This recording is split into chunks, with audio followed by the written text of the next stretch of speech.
Ndabaramukije mwebwe mwese muri ko muradukurikirana mu izina rya Yesu. Amen. Rwarukurikirane rw'ivyigwa twigira hamwe byo mu ndongozi. Tugeze ku munsi ugira kane w'igenekerezo rya 16 gitugutu umwaka w'ibihumbi 2019 ku cigwa kivuga ngo ugutoranya kw'Imana. Hanyuma imbere yuko tugisangirira hamwe reka tubanze twidondorane kugira ngo mwumve kandi mumenye abo muri ko murakorana. Jewe ndiko ndavuga nitwa Akimana Eveline, ndi kumwe na mwene data Misago Ponce, Pasteur Nshimirimana Denis, Manirakiza Lieva. Murakoze cyane. Mbere inyuma yo kumenya abo muri ko murakorana ntabwo twogenda uko nyene mu cigwa, ariko tubanza gusenga kugira ngo ubushobozi bwa Mpwemu Yera aribwo budufasha gutahura. Reka rero nsabe mwene data Lieve asengere kino cigwa. Dusenge. Amina. Turagushimiye umwami Imana, umwami w'isi yose, izina ryawe rihabwa icubahiro. Tugomba kwiga icigwa. Turakwingize ngo Mpwemu Yera abe muri twebwe adutahuze. Abadukurikirana ubaho umugisha wo gutahura ijambo ryawe mu izina rya Yesu tubisabye. Amen. Ego Imana yacu nihabwa icubahiro. Amen. Nkuko mu ntangamarara abivuze mushiki wacu, tugeze ku cigwa cyo kuwa kane kwirigenekezo rya 16 gitugutu mu 2019. Umutwe w'iki cigwa uravuga ngo gutoranya kw'Imana, gutoranya kw'Imana. Aha rero ngo hari byinshi bivugwa ku byerekeye ingene Imana idutoranya. Aba n'abandi bakabona yuko Imana yoba umengo abantu irabatoranya igakunda ikanka abandi. Iki cigwa rero kigira kitwereke mu by'ukuri yuko Imana itoranya abantu ku mugambi runaka. Nico bituma nsaba umusomyi anyarutsa adusomere mu gitabo Paulo yandikiye Abaroma igice c'8 ku murongo waho wa 28 ageze no ku murongo wa 29. Hari kibazo duca twishura aha hantu nyene igice c'8 28 kugera ku murongo wa 29 turasoma mu izina rya Yesu. Amen. Kandi turazi yuko kubakunda Imana byose bifataniriza hamwe kubazanira ivyiza abahamagawe nk'uko yabigabiye, kuko abo yamenye kera yabatoranije kera gushushanywa n'ishusho y'umwana wayo kugira ngo abe imfura muri bene se benshi. Imana yacu nihabwa icubahiro. Amen. Murumva ikintu gituma Imana iduhamagara, yipfuza yuko ishusho yacu isa n'iy'umwana wayo, kandi rero ngo yatutoranirije gusa nawe kuva kera. Ntabwo rero bigomba kuvuga yuko Imana idutoranya kugira ngo dukizwe canke duce ducirwa urubanza nayo, ahubwo Imana iradutoranya kugira ngo mu by'ukuri tugire uruhara mu ntumbero yo gushyira mu ngiro ico yipfuza. Aha rero turabona yuko nka Paulo yaravyerekanye aho yanditse iki gitabo avuga yuko abo yahamagaye yarabatsindanishirije, bisigura ngo yabahinduye abagororotsi. Twabonye ku murongo wa 28 yuko ab'Imana ihamagaye ibahamagarira kugira ngo bagire ishusho y'umwana wayo.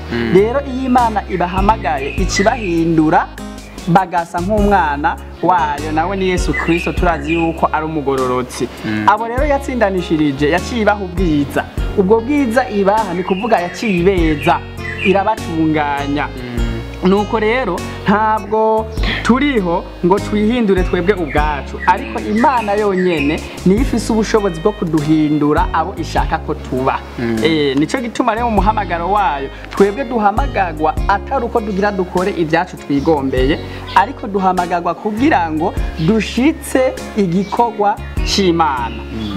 Turabibona mu Baroma igice c'9 cyose, iyo ugisomye ugenda ubona inkuru ya Yakobo hamwe na Esau, havugwa ingene Yakobo yatoranijwe n'Imana. Ariko rero hariho amajambo abantu tukunda gutangira ubusobanuro, novuga yuko budahuye n'ubwo koko Imana ishaka yuko tubiha. Abavuga yuko Yakobo Imana yoba itoranya umuntu yisunze akaranga kiwe ikamukura mu gitigiri c'abandi benshi, nkuko umenga Imana irakundwakaza aba ikanka abandi.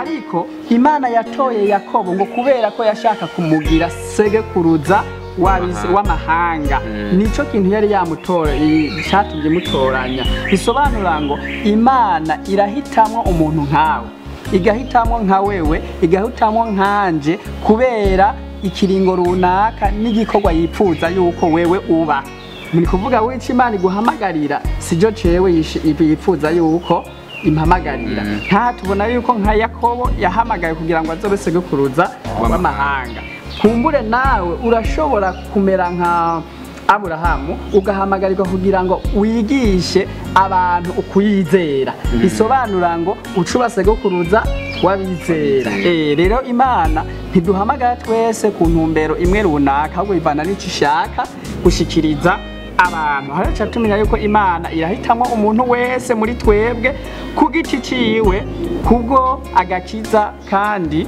icipfuzo nuko utwebwe duhinduka tugashushanywa na Kristo uko wewe uhamagawe ego je nshingira akabazo none mbega Imana yotora umunyabyaha ikamutuma ati genda ku gikorwa canje runaka canke itora abagororotsi sindahumvise neza ego Imana ntihabwa icubahiro ati mbega Imana yotora umunyabyaha iyo dusomye ibyanditswe bivuga ngo twese twakoze ibyaha ntitwashikira ubwiza bw'Imana mu yandi majambo twese turi abanyabyaha nta gihe na kimwe rero Imana yotora umugororotsi kandi twese turi abanyabyaha Yesu niwe yivugiye ati sinazanywe n'abagororotsi nazanywe no kurondera icazimiye naco bari abantu nyene bahabiye kure y'Imana Imana rero yemeye yuko itora umunyabyaha kugira ngo umunyabyaha niyamara guhinduka aca agenda ahindure abandi inyishu rero notanga novuga ngo ni koko Imana itoranya muri twebwe abanyabyaha ariko akandi no kunganira gato cyane ndibaza muca musonge mutera imbere nuko burya uw'Imana yatoranije kugira ngo amenyeshe isi ni Yesu burya twese dukurikira Yesu nico gituma Yesu ku munsi w'isabato yinjiye mu rusengero mwabisoma muri Luka igice cya 4 muzobona Yesu yinjiye mu rusengero ku isabato aca soma amajambo aboneka mu gitabo cy'uwavugishwa n'Imana Yesaya igice cya 61 avuga ngo mwe muhoraho ari kuri jewe kuko yandobanuye kugira ngo mbwira abo ubutumwa bwiza yantumye kumenyesha imbohe ko zibohowe kumbe uvuga ubutumwa bwiza ni Yesu twabasigaye turabakozi biwe n'Imana ituravye ibona Kristo nico gituma twitwa ba Kristo rero aba bantu baba abanyabyaha Imana idatoye twebwe aba bantu twigishijwe na Kristo yocenza n'abamarayika mugabo sinibaza yuko abamarayika bo hapfa bakora igikorwa ngaha ku isi kuko uravye ibyaha tubamo abantu uravye ukuntu unamubwira umuntu niyumva umumarayika yoca gukubita abamarayika ntibovyakira nivyo byabaye kuri Zakariya se wa Yohana umubatiza yahariye n'umumarayika aca mugovya ururimi kubera ko atareka arumva ivyo message ya muhaye ibyo yubumva unafatiye n'akarorero Paulo niwe yivugiye ngo Kristo yaje gukiza abanyabyaha muri bo jewe ndagahebuza nimba Paulo yemera ko mu banyabyaha aragahebuza ico nicyatumye Imana ireka kumuhindurira mutoranya kugira ngo yamamaze inkuru nziza y'agakiza yigisha ubutumwa gutsindanishirizwa n'ubuntu kubwo kwizera kubera nawe yamaze guhinduka ko twabonye ngo abo yatoranije yarabatsindanishirije ni kuvuga ngo abo yatoranije yabahinduye abagororotsi bisigura ngo igutoranije ica iguhindura hanyuma kamere yawe igashaka kuyishushanya n'iya Kristo bivanye n'akigoro nawe ufise ko kuyumvira ego akandi no kongera ko mu gice cya mbere mu gitabo cy'Abikorinto Abikorinto ba mbere 1:30 ravuga ngo niyo ibaha kuba muri Kristo Yesu yaduhindukiye ubwenge buva ku Mana n'ukugororoka n'ukwezwa no gucungurwa Yesu ashimwe amen 2:13 haravuga ngo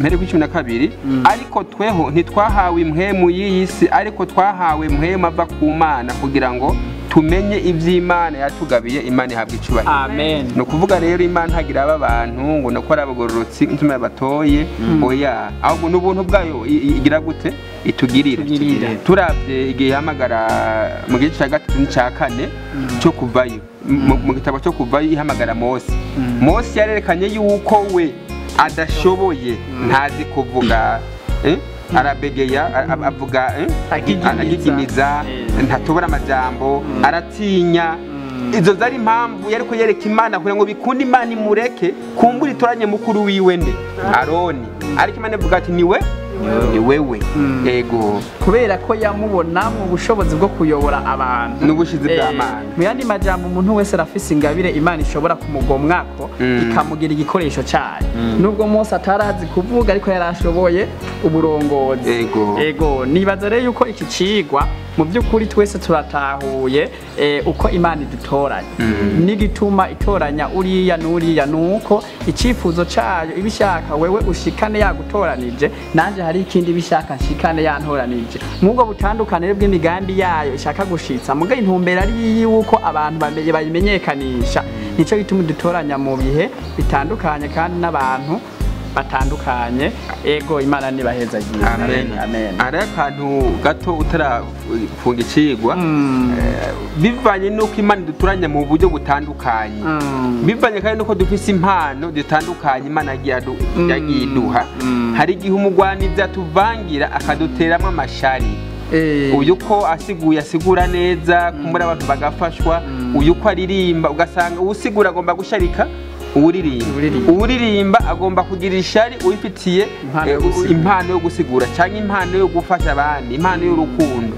byasaba reko izi impano zose Imana iduha kubw'ubuntu bwayo tuzikora mu kubaka umubiri wa Kristo ariko shengero atawusharika mugenzi we buri muntu akanezerwa n'impano yahawe mu izina rya Yesu yego murakoze cyane Imana ibahe umugisha nizere yuko n'abarimo baradukurikirana mu by'ukuri batahuye impamvu Imana itoranya abantu ngo bakoreshe kandi nibyo yisunga Imana rero duhezagiye twese kandi duhe umugisha ijambo tanguye intumbero y'iki cigwa turabahaye ikaze yego murakoze cyane ku cigwa muhejeje kudushikiriza mbere mukagishikiriza n'abatwumva bose kijanye no gutoranya kw'Imana mwene data nawe umwumve ko hari ico watoranijwe gukora igihe wumvise ijwi ry'Imana uyubare ntukomantaze umutima Imana iduhezagire twese mu izina rya Yesu amen mwene data turangirize n'isengesho nyene icubahiro mwami Imana soko ry'umugisha wose nuhabwe icubahiro amen reka tugushimire ukuntu uhejeje kutwigisha amajambo yawe reka tugusabe kugira ngo aya majambo twebwe n'abayumvise aduhindure maze mwami Imana aze atubera mendeza azodushikana mu bwami bwawe tubisabye mu izina rya Yesu amen